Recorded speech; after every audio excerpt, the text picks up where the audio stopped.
mga probinsya, ilalabas na natin yung mga sisyo natin. So, marami na kasi nakakita.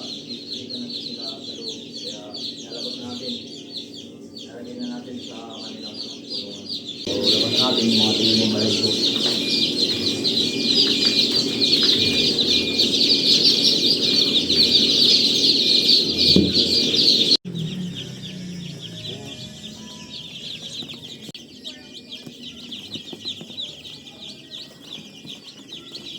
Ayun mga kaprobinsya, nailipat na pala natin yung mga sisiyo natin dito sa kanilang kulungan.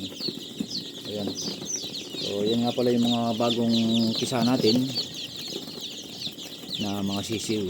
Ayan. Ito pala yung second batch na mga Rhode Island natin. Kung natatandaan nyo nung mga nakaraang video natin, salang tayo sa incubator, sa setter, ng mga eggs natin. So ito yung mga napisa ngayon na mga sisiyo. Ayan. Medyo marami-rami yung napisa ngayon ng mga sisiyo natin. So marami pa kasing natira tayo sa setter na mga itlog. So possible madagdagan pa yung mga sisiyo natin na mapipisa pa. Meron pa kasi tayong iniwan sa setter na mga mapipisa pang mga itlog.